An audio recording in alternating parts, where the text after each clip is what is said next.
नाजरीन, 6 अगस्त 1945 की सुबह अमेरिका के B-29 जंगी जहाज ने लिटिल बॉय नामी एटम बम हिरोशिमा पर गिरा दिया।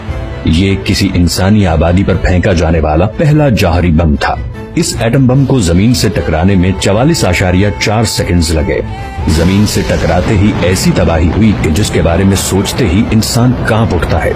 एटम फटने से पैदा होने वाली खौफनाक हिद्दत और ताबकारी ने 1,40,000 जापानी शहरियों को लम्हों में हलाक और हजारों को झुलसा दिया। उस वक्त हिरोशिमा शहर की आबादी 3,60,000 के करीब थी। 6 अगस्त को एटम बम से हिरोशिमा की तबाही के 16 घंटे बाद अमेरिकी सदर हैरी ट्रूमैन ने जापान को हथियार फेंकने की धमकी देते हुए कहा कि अगर वो अब भी हमारी शराइत तस्लीम नहीं करते तो फिर उन्हें फजा से बरसती ऐसी तबाही के लिए तैयार रहना चाहिए कि जिसकी मिसाल इस दुनिया में पहले कभी मौजूद नहीं थी।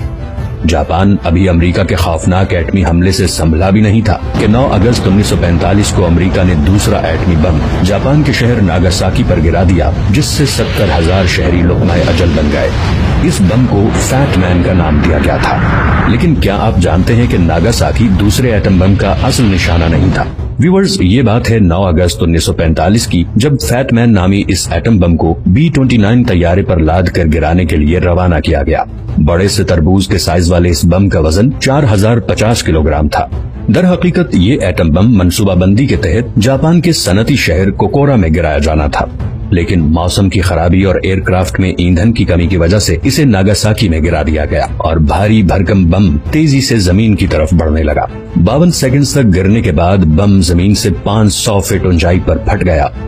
घड़ी में वक्त था 11:02 जब खुम्बी की शक्ल का आग का एक बहुत बड़ा गोला उठा, जो कि फैलता चला गया और देखते ही देखते इस आग के गोले ने पूरे शहर को निगल लिया। नागासाकी के साहिल पर खड़ी तमाम कश्तियों में भी आग लग गई थी। कोई ये जान भी न सका कि उनके शहर के साथ हुआ क्या है। एहसास होने से पहले सब कुछ खत्म हो चुका था। नाजरीन, अमरीकी एटम बम हमलों से सिर्फ लाखों इंसानों की मौत और 2 शहरों की तबाही ही नहीं हुई, बल्कि हजारों अफराद मोहलिक बीमारियों में भी मुब्तला हुए। आज भी हिरोशिमा या नागासाकी में पैदा होने वाले बच्चों में कोई न कोई खल्की नक्स पाया जाता है। एटमी हमलों के बदतरीन असरात की वजह से वहाँ की जमीन पर आज भी सब्जा नहीं उगता।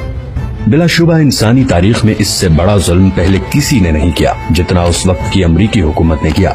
लेकिन इतनी तबाही के बाद भी इंसान सबक लेने को तैयार नहीं।